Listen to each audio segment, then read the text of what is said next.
இப்போ டிசிஎஸ் இன்ஃபோசிஸ்லாம் பார்த்தீங்கன்னா லாஸ்ட் 2 இயர்ஸில் வந்து மிகப்பெரிய க்ரோத்தே இல்லை. ஏன்னா யூஎஸ் மார்க்கெட் டவுனு, ரிசெஷன் வரப்போகுது, இந்த வருஷமும் இன்னும் தள்ளி போகும், ரிசெஷன் வரதுக்கான வாய்ப்புகள் இருக்குன்னு பேசுறதுனால கிட்டத்தட்ட அதே லெவலில் தான் 2-3 இயர்ஸாக இருக்குன்னு சொல்லலாம். United states food and regulatory authority அவங்க வந்து மேனுஃபேக்சரிங் ஃபெசிலிட்டிஸை இன்ஸ்பெக்ட் பண்ணுவாங்க. அந்த இன்ஸ்பெக்ஷனில் ஃபெயிலியர் ஆச்சு இல்லை வார்னிங்ஸ் கொடுத்தா அதை வந்து குயிக்காக ரெக்கவர் பண்ணல அப்படின்னா ஃபஸ்ட்டு வந்து அவங்க மெடிசன்ஸை நம்ம எக்ஸ்போர்ட் பண்ணாலும் அங்கேருந்து வந்து திருப்பி அனுப்புவாங்க. அந்த மாதிரி வந்தாலே வந்து ஸ்டாக் வந்து ஒரு சரிவை சந்திக்கும். லாஸ்ட் 1 வீக் முன்னாடிலாம் பார்த்தீங்கன்னா கோல்டு ப்ரைஸஸ் ஏறிட்டே இருந்தது, ஸ்டாக் மார்க்கெட்டும் ஏறிச்சு. திடீர்னு ஈரான் இஸ்ரேல் வார் நடந்துட்டு இருக்கு, குண்டுகள் போடுறாங்கன்னும் போது ஸ்டாக் மார்க்கெட் கிராஷ் ஆச்சு. கோல்டு மட்டும் ஏறிட்டே இருந்தது. அப்புறம் அந்த வாரை பற்றின நியூஸ் கொஞ்சம் சப்சிடைஸ் குறைஞ்சோடனே நின்றுச்சு. இப்போ நேற்றும் முந்தா நேற்று பார்த்தீங்கன்னா யூஎஸில் வந்து இன்ட்ரெஸ்ட் ரேட் ரிவிஷனுக்காக மீட் பண்ண போது இதுக்கு மேலே ரேட் இன்க்ரீஸ் பண்ண மாட்டோம் இன்ட்ரெஸ்ட் ரேட்டாக யூஎஸில், பட் குறைக்கிறதுக்கான வாய்ப்புகளும் ரொம்ப கம்மியாக தான் இருக்குது அப்படின்னு சொன்னாங்க. ஸோ ஜனவரி மாதம் பார்த்தீங்கன்னா இந்த வருஷம் ஜூன்லேருந்து கட்டுமானத்தின் வலிமை, கட்டிடங்களின் பாதுகாப்பு, ஸ்ரீ துர்கா டிஎம்டி கம்பிகள். வணக்கம் சார். வணக்கம் சார். சார், இப்போ ஆர்பிஐயோட ரெஸ்ட்ரிக்ஷன்ஸ்க்கு அப்புறம் கோட்டக் மஹிந்திரா பேங்கோட ஷேர்ஸ் வந்து பயங்கரமாக லாஸ் ஆகிருக்கு. ஸோ இப்போ அதோட ஸ்டேட்டஸ் எப்படி இருக்குது சார்? அது என்ன பாயிண்ட்டுன்னு பார்த்தீங்கன்னா, பேங்கிங் ஆப்ரேஷன்ஸ் வந்து காம்ப்ளைன்ஸ் யூஸ்வலாகவே பேங்க்ஸாக இருக்கட்டும், அது வந்து ஆர்பிஐ ரெகுலேஷன்ஸ் வந்து நிறைய இருக்கும். அந்த காம்ப்ளைன்ஸ்ன்னு சொல்லுவாங்க. இதெல்லாம் இப்படி தான் ஃபாலோ பண்ணணும், அப்படி தான் இருக்கணும். அந்த கேஒய்சி இஷ்யூ இப்போ வந்து ஒரு கஸ்டமர் அக்வயர் பண்ணுறாங்க அப்படின்னா அவங்களுக்கான ப்ரூஃப்ஸ் வாங்குறதுலேருந்து அது ஆர்டராக வைக்கிறது, இந்த மாதிரி விஷயங்கள்லாம் இப்படி தான் இருக்கணும். ஸோ இதை வந்து லாஸ்ட் 2 இயர்ஸாக அவங்க ஆடிட் பண்ணும்போது ரெகுலராக சொல்லியிருக்காங்க. பட் அது இன்னும் ஃபாலோ பண்ணல அப்படின்னும் போது அது ஒரு பெரிய ஸ்டர்ன் வார்னிங்காக இப்போது இஷ்யூ பண்ணியிருக்காங்க. ஸோ அதனால் என்ன ஆச்சுன்னா, அவங்க நியூ கஸ்டமர்ஸ் அக்வயர் பண்ணுறது ஜென்ரலாக credit card customers and new banking customers savings account ஓப்பனிங்லாம் ஆன்லைன்லேயே பண்ணலான்ற மாதிரி ஃபெசிலிட்டிஸ் கொடுத்துட்ருந்தாங்க. இப்போ அந்த மாதிரி நியூ ஏஜ் கஸ்டமர்ஸை அக்வயர் பண்ணுறது டெம்பரரியாக ஸ்டாப் பண்ணி வச்சுருக்காங்க. இது ஏற்கனவே ஆயிருக்கான்னு பார்த்தீங்கன்னா ஹெச்டிஎஃப்சிக்கு இந்த மாதிரி ஸ்டாப் பண்ணி வச்சு அதுக்கப்புறம் அவங்களுக்கு ஒரு 8 மாதம் ஆச்சு அந்த ரெகுலேஷன்ஸை ரீஅப்ரூவ் வாங்கி ஃபுல் ஃப்ளெஜ்டாக திருப்பி அக்வயர் பண்ணுறது. ஸோ இது வந்து ஃபஸ்ட் டைம் நடக்குதானா கிடையாது. ஸோ இந்தியன் ஆர்பிஐ வந்து பார்த்திங்கன்னா கொஞ்சம் ஸ்ட்ரிக்டாக இருக்கிறதுனால தான் நம்ம 2008 கிராஷ் அப்போவும் நம்ம இந்தியன் பேங்கிங் சிஸ்டம் வந்து ஸ்ட்ராங்காக இருந்துச்சு. ஸோ இதை வந்து காம்ப்ளைன்ஸ் இஷ்யூ மட்டும்தான், இதனால் பெரிய பாதிப்பு எதுவும் கிடையாதுன்னு சொல்லலாம். சரி, இப்போ கோட்டக் மஹிந்திரா பேங்க் வந்து ப்ரைவேட் செக்டார்ஸ் பேங்க்கில் ஒரு முக்கியமான பிளேஸில் இருக்குது. ஸோ இது வந்து பேங்கிங் செக்டாரில் எந்தளவு ஒரு அஃபெக்ட் பண்ணும் பேங்கிங் செக்டார்ஸை? 3rd லார்ஜஸ்ட் பேங்க் சொன்ன மாதிரி இந்தியாவில் ப்ரைவேட் பேங்க்கில் 3rd லார்ஜஸ்ட்டு. ஸோ பெரிய பாதிப்புனா கம்பெனி ஒரு பெரிய லாஸாக இதனால் வந்து நம்பிக்கையின்மை போயிடுமா அப்படின்னா கிடையாது. அவங்களோட ஆப்ரேஷன்ஸ் ஆஸ் யூஷுவல். நீங்கள் ஆல்ரெடி ஒரு சேவிங்ஸ் அக்கௌண்ட் வச்சுருக்கீங்க, கரண்ட் அக்கௌண்ட் வச்சுருக்கீங்க, மற்ற ஆப்ரேஷன்ஸ் கிரெடிட் கார்டு யூஸ் பண்ணுறீங்க அப்படின்னா ஒரு பாதிப்பும் கிடையாது. So new age customer acquisition மட்டும் பாதித்ததுனால அவங்களோட ரெவென்யூ வந்து அஃபெக்ட் ஆகுமே தவிர, அதாவது அடிஷ்னல் ரெவென்யூ புது கஸ்டமர் மூலமாக வர்றது கொஞ்சம் ஸ்டாப் ஆகும், கொஞ்சம் தள்ளி போகுமே தவிர எக்ஸிஸ்டிங் ஆப்ரேஷன்ஸ் மூலமாக அவங்களுக்கு வர வேண்டிய ரெவென்யூவோ சேல்ஸோ பெரிய மற்ற சேல்ஸ் ஆப்பர்ச்சுனிட்டிஸோ எதுவும் பெரிய பாதிப்பு இருக்காதுன்னு பார்க்கலாம். ஆர்பிஐயோட ரெஸ்ட்ரிக்ஷன்ஸ்க்கு அப்புறம் கோட்டக் மஹிந்திரா பேங்கோட ஜாயிண்ட் எம்டி வந்து ரிசைன் பண்ணியிருக்காரு சார். ஸோ அதனால் ஒரு பெரிய லாஸ் ஆச்சு ஷேர்ஸில். ஸோ இப்போ வந்து அந்த ஷேர் வந்து வாங்கலாமா? இது வந்து ஒரு நல்ல ஆப்பர்ச்சுனிட்டியாக எடுத்துக்கலாமா? இந்த விஷயங்கள் அதாவது ஒன்று நடந்திருக்கு, அதுக்கு அடுத்து வந்து வித்தின் அ வீக்ஸ் டைம் ஒரு அடுத்த பெரிய விஷயம். ஏன்னா ஜாயிண்ட் எம்டின்னும் போது கம்பெனியோட ஆப்ரேஷன்ஸில் அவருமே ஒரு முக்கிய பங்கு வகிக்கிறார். அவரும் பார்த்தீங்கன்னா கிட்டத்தட்ட ஒரு 29 வருஷமாக கம்பெனியில் வேலை செஞ்சுருக்காரு. ஸோ அப்படின்னு பார்த்தீங்கன்னா he May want to try new things. இப்போ ஹெச்டிஎஃப்சி ஏஎம்சிலேருந்து பிரசாந்த் வந்து வெளியில் போகும்போது நிறைய பேசினாங்க. பட் ஹெச்டிஎஃப்சி ஏஎம்சி வந்து இன்னும் ரிசல்ட்ஸ் கொடுக்க முடிஞ்சுது அவங்க அந்த ஒருத்தர் போன பிறகும். ஸோ இது வந்து பெரிய பாதிப்பாக இருக்குமானா போக போக தான் தெரியும். உள்ளே வந்து இன்னும் பிரச்சனை இருக்கா அப்படின்றது நமக்கு வெளியில் வர தான் தெரியும். அதனால் இது லெவல்ஸ்ன்னு பார்த்தீங்கன்னா ப்ரைவேட் செக்டர் பேங்க்ஸ் எல்லாமே கொஞ்சம் நல்ல பையிங் ஆப்பர்ச்சுனிட்டிஸ் தான் இருக்குது. ஹெச்டிஎஃப்சி பேங்க், இந்த கோட்டக் மஹிந்திரா, இது எல்லாமே. ஸோ இப்போவும் வந்து வெயிட் பண்ணி அக்யூமுலேட் பண்ணலான்னு நான் சொல்லுவேன். ஏன்னா ப்ரைஸ் டு புக் வேல்யூ யூஸ்வலாகவே இந்த பேங்க்ஸ்க்கெலாம் ரொம்ப ஜாஸ்தியாக இருக்கும், க்ளோஸ் டு 4 and above இருக்கும். இப்போ வந்து அரவுண்ட் less than 3-2 கிட்டலாம் இருக்குது. ஸோ அதனால் இந்த பேங்க்கும் பார்த்தீங்கன்னா இந்த குவார்ட்டர் ரிசல்ட்ஸ் நெக்ஸ்ட் 1 month வந்து வேறு என்னென்ன விஷயங்கள் நடக்குது அப்படின்னு பார்த்து பொறுமையாகவே வாங்கலாம். ஹெச்டிஎஃப்சி பேங்க் லாஸ்ட் 4 இயர்ஸாகவே ஒரு பையிங் ஜோனில் தான் இருக்குதே தவிர பெரிய அளவுக்கு போகலை. டார்கெட்ஸ் கொடுத்துட்டு தான் இருக்காங்க எல்லா அனலிஸ்ட்டும். அதே மாதிரி கோட்டக் மஹிந்திராக்கும் இந்த இஷ்யூஸ்லாம் செட்டில் ஆகி எவ்வளோ குயிக்காக அவங்க ரெக்கவர் பண்ணுவாங்கன்னு கம்பெனி சைடில் வந்து ஏதாவது நமக்கு இன்ஃபர்மேஷன்ஸ் வந்த பிறகு பொறுமையாக வாங்குகிற ஆப்பர்ச்சுனிட்டிஸ் நிறையவே இருக்கும் இதில். சார், இப்போ கோவிட்க்கு அப்புறம் ஃபார்மா இண்டஸ்ட்ரி வந்து பயங்கர பூம் ஆச்சு. ஸோ இதுக்கப்புறம் வந்து ஃபார்மா இண்டஸ்ட்ரியில் இன்வெஸ்ட் பண்ணுறது ப்ராஃபிட்டபுளாக இருக்குமா? ஸோ அதில் இன்வெஸ்ட் பண்ணலாமா? ஃபார்மா பார்த்தீங்கன்னா எப்போவுமே ஒரு சேஃபஸ்ட்டு செக்டார்னு சொல்லுவாங்க, ஃபார்மா, எஃப்எம்சிஜி, ஐடி எல்லாமே. ஏன்னா இதோட தேவை ரிசெஷன் டைமில் மக்கள்கிட்ட பணம் இல்லாத போதும் அடிப்படை தேவைகளுக்காக மருந்து வாங்குறதும் இப்போ அடிப்படை தேவையாயிருச்சு. ஒரு டயபெட்டிக் அப்படின்றது வந்து சாதாரணமாகிடுச்சு இப்போது. ஸோ அப்படின்னும் போது ஃபார்மாவோட க்ரோத் இன்னமும் இருக்கும். கோவிடுக்கு அப்புறம் ஏன் பூமாச்சுன்னா, கோவிட் அப்புறமா ரிலேட்டட் டிசீசஸ் எல்லாமே, அந்த ரெஸ்பிரேட்டரி டிசீஸாக இருக்கட்டும், ஒன்று ஒன்றா வந்து ஏன் வருதுன்னு தெரியாமல் நிறைய பேருக்கு வந்துச்சு. அண்ட் ரிலேட்டட் மெடிசன்ஸ் எல்லாமே க்ரோத் அதிகமாச்சு. ஸோ கம்பெனிஸோட வளர்ச்சிகள் இருந்தது. இப்போ இந்தியா வந்து 3rd largest manufacturer of pharma products, generic pharma அப்படின்னு சொல்லுவோம். பேட்டன் கண்டுபிடிச்சி ஒரு 20 வருஷத்துக்கு வந்து அந்த பெரிய ஃபார்மாசிட்டிக்கல் கம்பெனிஸ் ப்ரொடியூஸ் பண்ணுவாங்க. அந்த பேட்டன்ட் எக்ஸ்பைரி ஆன பிறகு ஜென்ரிக் மெடிசன்ஸ் அதே ஃபார்முலாவை ஜென்ரிக் மெடிசன்ஸாக கொண்டு வரும்போது விலை வந்து ஒரு 5 to 10 times குறையும். ஸோ 2011 to 15 இந்த மாதிரி நிறைய பேட்டன்ஸ் எக்ஸ்பைரி ஆச்சு. அந்த நிகழ்வு வந்து மறுபடியும் இந்த 10 years 2021-22க்கு அப்புறமா நிறைய பேட்டர்ன்ஸ் ஒன்றா 23-24க்கு அப்புறமா எக்ஸ்பைரி ஆகுது. ஸோ என்ன ஆகும்னா, இப்போ ஒரு கேன்சர் ட்ரீட்மெண்ட்கான மெடிசன் வந்து 3000 ரூபாய் இருக்குன்னா அது வந்து 500 ரூபாய்க்கு வரும். ஸோ ஆல்ரெடி யூஎஸ் மார்க்கெட்டில் 10,000 rupees இருக்குன்னா அதோட விலை வந்து பயங்கரமாக குறையும்.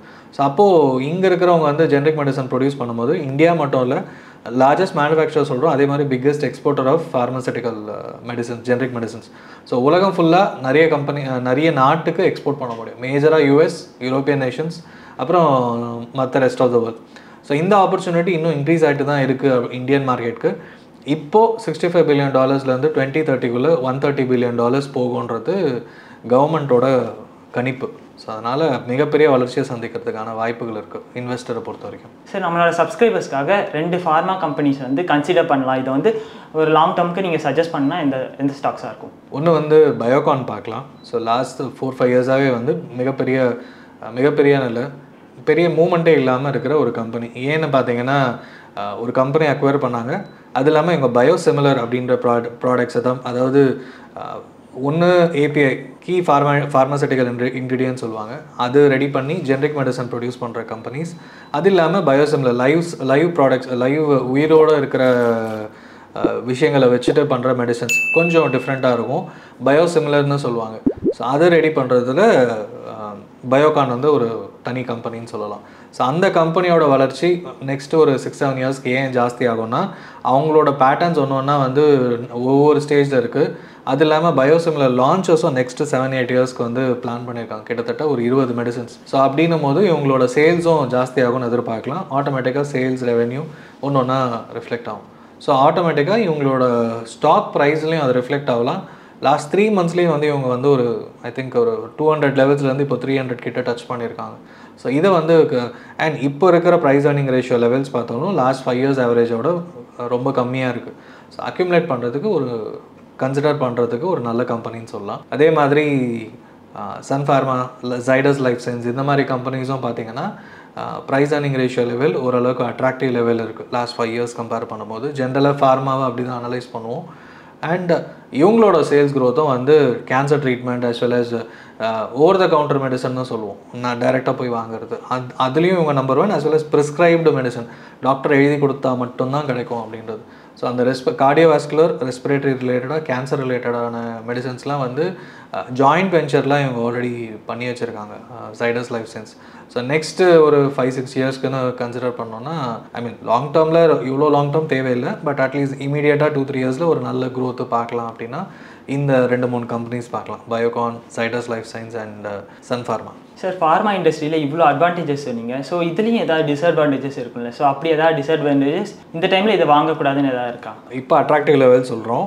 இந்தியன் ஃபார்மசூட்டிக்கல் கம்பெனிஸ் எல்லாம் மேஜர் எக்ஸ்போர்ட்டர்ஸ்னு சொன்னோம். இந்த கம்பெனிஸுமே வந்து யூஎஸ்க்கு நிறைய எக்ஸ்போர்ட் பண்ணுறாங்க, ரெஸ்ட் ஆஃப் த வேர்ல்ட். பெரிய ரெஸ்ட்ரிக்ஷன் பெரிய டிஸ்அட்வான்டேஜ்னு பார்த்தா யூஎஸ் FDA ரெகுலேஷன்ஸ், அதாவது United states food and regulatory authority, அவங்க வந்து மேனுஃபேக்சரிங் ஃபெசிலிட்டிஸை இன்ஸ்பெக்ட் பண்ணுவாங்க. அந்த இன்ஸ்பெக்ஷனில் ஃபெயிலியர் ஆச்சு, இல்லை வார்னிங்ஸ் கொடுத்தா அதை வந்து குயிக்காக ரெக்கவர் பண்ணல அப்படின்னா, ஃபஸ்ட்டு வந்து அவங்க மெடிசன்ஸை நம்ம எக்ஸ்போர்ட் பண்ணாலும் அங்கேருந்து வந்து திருப்பி அனுப்புவாங்க. அந்த மாதிரி வந்தாலே வந்து ஸ்டாக் வந்து ஒரு சரிவை சந்திக்கும். அண்டு ஸ்டர்ன் வார்னிங் இஷ்யூ பண்ணுவாங்க, அப்பயும் ஒரு குட்டி சரிவு சந்திக்கும். பேன் இதை வந்து சரி செய்கிறதுக்கு திருப்பி வந்து அவங்க இன்ஸ்பெக்ட் பண்ணி அப்ரூவல் கொடுத்த பிறகு தான் அந்த ஃபெசிலிட்டியே யூஸ் பண்ண முடியும், யூட்டிலைஸ் பண்ண முடியும்னா, அந்த ஃபெசிலிட்டி வந்து முக்கியமான கேன்சர் ட்ரீட்மெண்ட்க்கும் அதுக்கான மெடிசன் ப்ரொடியூஸ் பண்ணுற மேனுஃபேக்சரிங் ஃபெசிலிட்டினா அந்த சேல்ஸ் அடி வாங்கும். ஸோ அப்போ வந்து உங்களுக்கு திடீர்னு ஒரு நல்லா போன கம்பெனி 30-40% குறையும். ஸோ இது வந்து கம்பெனி பிரச்சனையா அப்படின்னா பிரச்சனை இல்லை. பிகாஸ் அந்த ரெகுலேஷன்ஸ் இருந்தால் தான் எக்ஸ்போர்ட்டே பண்ண முடியும். அங்கே எக்ஸ்போர்ட் பண்ணலன்னா மற்ற கண்ட்ரிஸ் எக்ஸ்போர்ட் பண்ணுறதும் பாதிக்கும். ஸோ இது வந்து ஆன்கோயிங். ஃபார்மா செக்டாரை நீங்கள் ட்ராக் பண்ணுறவராக இருந்தீங்கன்னா இந்த விஷயங்கள் ஈஸியாக தெரியும். இப்போ நல்லா போயிடுச்சு அப்படின்னு பார்த்துட்டே இருப்போம். திடீர்னு ரெகுலேஷன்ஸ் இஷ்யூஸ், இந்த FDA ரெகுலேஷன்ஸ் வரும்போது ஆட்டோமேட்டிக்காக குறையும். அது வந்து ஒரு பையிங் ஆப்பர்ச்சுனிட்டியாக பார்க்கலாம். அண்ட் எவ்வளோ பெரிய பேனு, எவ்வளோ பெரிய வார்னிங்ன்றதை அசஸ் பண்ணிவிட்டு அது ஒரு பையிங் ஆப்பர்ச்சுனிட்டியாக பார்த்துக்கலாம். இது ஆன்கோயிங். இது இப்போவே பார்க்கணுமானா இப்போதைக்கு நான் சொன்ன கம்பெனிஸோ இல்லை மற்ற ஃபார்மா இண்டெக்ஸில் ஒரு 10 கம்பெனி இருக்குது. இதில் எதுலேயுமே வந்து பெரிய பேன் எதுவும் இல்லை. இந்த மாதிரி ரெகுலேஷன்ஸ் ஃப்யூச்சரில் இல்லை நெக்ஸ்ட் 3 months 6 months வரதுக்கான வாய்ப்புகள் உண்டு. ஸோ இந்த டிஸ்அட்வான்டேஜ்னு சொல்கிறத விட இந்த ரிஸ்க் ஃபேக்டர் ஃபார்மா இண்டஸ்ட்ரியில் இருக்குது. இதை மீறி நம்ம இன்வெஸ்ட்மெண்ட் பண்ணாலும் நல்ல ப்ராஃபிட்டை பார்க்க முடியும். சார் இப்போ பேங்கிங் செக்டார்ஸ் பார்த்தாச்சு, ஃபார்மா செக்டார்ஸ் பார்த்தாச்சு. ஸோ வந்து இதுக்கப்புறம் ஐடி செக்டார்ஸில் வந்து நியூ ஏஜ் ஐடி செக்டார்னு சொல்லக்கூடிய அஃபில் இந்தியா அப்படின்ற கம்பெனி வந்து இப்போ ரீசெண்டாக ட்ரெண்ட் ஆகிட்டு இருக்கு. ஸோ அதோட க்ரோத் வந்து எப்படி இருக்கும்? அது வந்து ப்ராஃபிட்டபிளாக, இப்போ ஸ்டாக் வாங்கினா அது ப்ராஃபிட்டபிளாக இருக்குமா? அஃபில் இந்தியா பார்த்தீங்கன்னா அவங்க எங்கே ஆப்ரேட் பண்ணுறாங்க, இப்போ வந்து சாதா டிசிஎஸ்ன்றது டிசிஎஸ், விப்ரோ, இன்ஃபோசிஸ் மாதிரியான கம்பெனிகள் பார்த்தீங்கன்னா ஐடி சர்வீசஸ் யூஎஸில் இருக்க பேங்கிங் கம்பெனிஸ்க்கு, இன்சூரன்ஸ் கம்பெனிஸ்க்கு, rest of the India, rest of the world, European கண்ட்ரீஸ்க்கு இந்த மாதிரி பெரிய பெரிய டாஸ்க் பண்ணி கொடுத்துட்ருக்காங்க. அந்த டிஜிட்டல் ரெவல்யூஷன் வந்த பிறகு, டிஜிட்டல் மார்க்கெட்டிங்னு வந்த பிறகு, அந்த டிஜிட்டல் மார்க்கெட்டிங்கில் அந்த நம்ம ஒரு அமேசானில் தேடி இருப்போம், அதே தேவையான ப்ராடக்ட் வந்து மற்ற கூகுளில் சர்ச் பண்ணும்போதும் சரி, ஃபேஸ்புக்கில் போகும்போதும் சரி ஆட்டோமேட்டிக்காக ரிஃப்ளெக்ட் ஆகும். அந்த cookies placement as well as revenue generate பண்ணுறதுக்கான ஆப்பர்ச்சுனிட்டிஸ். இப்போது டாடா 1mg இவங்களோட பெரிய கிளைண்ட்டு. ஸோ அந்த மாதிரி நிறைய கம்பெனிஸ் இருக்காங்க all over the world. And இவங்க சிங்கப்பூர்லையும் ஆஃபீஸ் வச்சுருக்காங்க. அண்ட் இந்த நிஷ், இது ஒரு பெரிய நிஷ், ஒரு ஸ்பெசிஃபிக்கான ப்ராடக்ட்டு, சர்வீஸ், மேஜராக சர்வீஸு. அண்ட் நிறைய அக்வசிஷனும் பண்ணிகிட்ருக்காங்க. இவங்களோட சேல்ஸும் பார்த்தீங்கன்னா லாஸ்ட் 5 yearsல கொஞ்சம் கொஞ்சமாக இம்ப்ரூவ் ஆகிட்டே இருக்குது. ஸோ நம்ம வந்து லாங் டேர்முக்கு அகெயின் நெக்ஸ்ட் 2-3 yearsக்கு இது வந்து இப்போ டிசிஎஸ், இன்ஃபோசிஸ்லாம் பார்த்தீங்கன்னா லாஸ்ட் 2 yearsல வந்து மிகப்பெரிய க்ரோத்தே இல்லை. ஏன்னா யூஎஸ் மார்க்கெட் டவுனு, ரிசெஷன் வரப்போகுது. இந்த வருஷமும் இன்னும் தள்ளி போகும், ரிசெஷன் வரதுக்கான வாய்ப்புகள் இருக்குதுன்னு பேசுகிறதுனால கிட்டத்தட்ட அதே லெவலில் தான் 2-3 yearsஸாக இருக்குதுன்னு சொல்லலாம். பட் ஆஃபில் இந்தியா பார்த்தீங்கன்னா from India as well as இது எந்த கம்பெனியாக இருந்தாலும் new age digital marketing companies, இப்போ நைக்கா இந்த மாதிரி கம்பெனிஸும் டைப் பண்ணும்போது ஆட்டோமேட்டிக்காக அவங்க ஆடை வந்து எங்கே ப்ளேஸ் பண்ணோம், ஃபேஸ்புக்காக இருக்கட்டும் இல்லை மொபைலில் இருக்கட்டும், அந்த மாதிரி ரொம்ப ஒரு ஆடுக்கு எவ்வளோ காசு செலவு பண்ணால் எவ்வளோ கிடைக்கும், இந்த மாதிரி விஷயங்களில் அவங்க ரெவன்யூ ஜென்ரேட் பண்ணி கொடுக்குற கம்பெனி. ஸோ இவங்களை வந்து இப்போதுலேருந்து நம்ம அக்யூமுலேட் பண்ணலாம். கண்டிப்பாக உங்கள் வாட்ச் லிஸ்ட்டில் வச்சுக்கிட்டு கொஞ்சம் டிஃப்ரெண்ட்டான ஐடி கம்பெனியில் இன்வெஸ்ட்மெண்ட் பண்ணணும் அப்படின்னா ஆஃபில் இந்தியாவை தாராளமாக ட்ராக் பண்ணலாம். சரி, இப்போ வந்து எலெக்ஷன்ஸ் நடந்துகிட்ருக்கு. ஸோ இப்போ வந்து June 1க்கு அப்புறம் ஸ்டாக் மார்க்கெட் எப்படி இருக்கும்? இந்த 1 month வந்து ஸ்டாக் மார்க்கெட்டோட மூவ்மெண்ட் வந்து எந்த மாதிரி இருக்கும் சார்? இப்போ வந்து குளோபல் மார்க்கெட்டை பேஸ் பண்ணி தான் நமக்கு மூவ்மெண்ட்ஸே நடந்துகிட்ருக்கு. இப்போ ஒரு 2 weeks முன்னாடி, லாஸ்ட் 1 week முன்னாடிலாம் பார்த்தீங்கன்னா கோல்டு ப்ரைஸஸ் ஏறிட்டே இருந்தது, ஸ்டாக் மார்க்கெட்டும் ஏறிச்சு. அண்ட் திடீர்னு கிராஷ், அந்த ஈரான்-இஸ்ரேல் வார் நடந்துகிட்ருக்கு, குண்டுகள் போடுறாங்கன்னும் போது ஸ்டாக் மார்க்கெட் கிராஷ் ஆச்சு. கோல்டு மட்டும் ஏறிட்டே இருந்தது. அப்புறம் அந்த வாரை பற்றின நியூஸ் கொஞ்சம் சப்சிடைஸ் குறைஞ்சோடனே நின்றுச்சு. லோக்கல் மார்க்கெட் நியூஸ் பேஸ் பண்ணி இன்னும் பெரிய சேஞ்சஸ் இப்போதைக்கு இருக்காது. ஒரு ரேஞ்ச் பவுண்டுக்குள்ளே ஏறுனா ஒரு கீழே குறையும், அந்த ரேஞ்ச் பவுண்டடாக தான் இருக்கும். ஏன்னா இந்தியன் எலெக்ஷன் ஒரு மேஜர் ஈவெண்ட். இப்போ நேற்றும் முந்தானேத்து பார்த்தீங்கன்னா யூஎஸில் வந்து இன்ட்ரெஸ்ட் ரேட் ரிவிஷனுக்காக மீட் பண்ண போது ஃபர்தர் ரேட் இன்க்ரீஸ், இதுக்கு மேலே ரேட் இன்க்ரீஸ் பண்ண மாட்டோம் இன்ட்ரெஸ்ட் ரேட்டாக யூஎஸில், பட் குறைக்கிறதுக்கான வாய்ப்புகளும் ரொம்ப கம்மியாக தான் இருக்குது அப்படின்னு சொன்னாங்க. ஸோ ஜனவரி மாதம் பார்த்திங்கன்னா இந்த வருஷம் ஜூன்லேருந்து நிறைய ரேட் கட்ஸ் இருக்கும்னு எதிர்பார்த்துட்டு இருந்தாங்க. பட் கோயிங் ஃபார்வர்ட் நெக்ஸ்ட் 6 monthsக்குள்ளே எதிர்பார்த்த அளவுக்கு இல்லாட்டியும் கொஞ்சமாக தான் இருக்கும். இது வந்து கோல்டுக்கு வந்து கொஞ்சம் பாசிட்டிவ், ஏன்னா தள்ளி போகுது, ரேட் கட்ஸ் தள்ளி போகுதுன்றதுனால கோல்டுக்கு கொஞ்சம் நெகட்டிவ்னு சொல்லலாம்.